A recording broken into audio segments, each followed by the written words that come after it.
melimpahkan atau merampas dan merampok atau mengalihkan, membebani sebuah institusi, membonsai kedaulatan rakyat.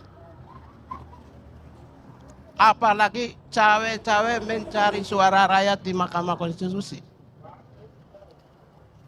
Ini kan juga cawe-cawe, Pak.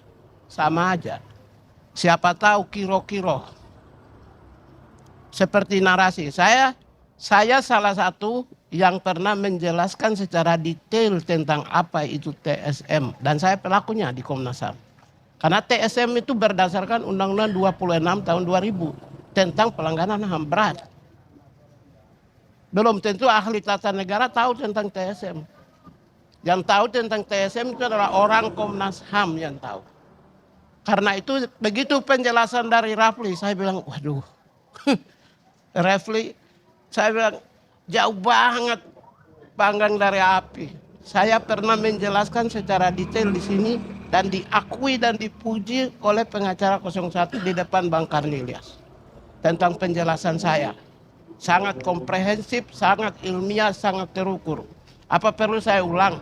Waktu saya terbatas oleh Bang Karni. Gak bisa. Karena itu, kalau dilihat dari TSM yang tadi dijelasin oleh Rafli, saya bilang, aduh.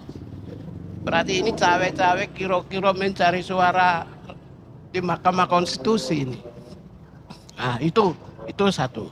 Misalnya, Bang Rafli juga banyak menipu kita juga, atau mungkin pada saat itu tidak ikut. Natalius ini cinta sekali dengan saya. Mestinya dia bikin opening statement dulu kan. Dia bahas saya setelah saya ngomong, setelah dengar omongan saya. Tapi nggak apa-apa, karena dia begitu cintanya. Natalius pikir, Anda nggak punya bahan jangan-jangan? Ada bahan nggak untuk ngomong sidang MK kemarin? Masa Komnas HAM lulu? Begini. Oh ya boleh. Kan tadi kan minta untuk tidak boleh dipotong. Masa sekarang kok inilah sebenarnya tidak konsisten. Ya kalau tidak konsisten sederhana begini, bagaimana meminta konsistensi dalam penegakan hukum di Mahkamah Konstitusi? Susah, Bos. Jadi saya ingin sampaikan ada beberapa hal. Kenapa saya menyebut? Karena variabel-variabel yang disampaikan, diucapkan itu adalah variabel kesimpulan yang disampaikan 01 kepada Mahkamah Konstitusi. Maka saya ingin sampaikan beberapa hal dengan menyebut tadi pengacara. Kedudukannya sebagai pengacara, bukan sebagai individu. Ya, banyak hal yang salah misalnya. Seperti bansos BLT tidak melalui Kementerian Sosial. Kan yang tidak mau ingin kasih bantuan langsung, tunai langsung itu kan kemarin dalam pengakuan itu oleh Menteri Sosial. Sejak jadi Menteri 2020. Risma sendiri, jadi waktu itu saya nonton 10 kali di YouTube. Ini Bang pengacara 01 belum tentu nonton. Mungkin pada saat itu lebih banyak tidur. Jadi nggak paham. Tadi bilang merek BLT El Nino tidak melalui Kementerian Sosial. Ya, yang Kementerian Sosial pegang itu adalah yang transfer langsung.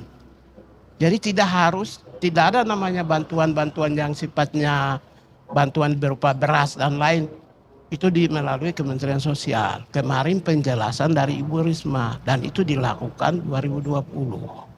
Bukan baru. Mahkamah Konstitusi hanya diberikan kewenangan terbatas. Kewenangan terbatasnya apa? Hasil, perhitungan hasil.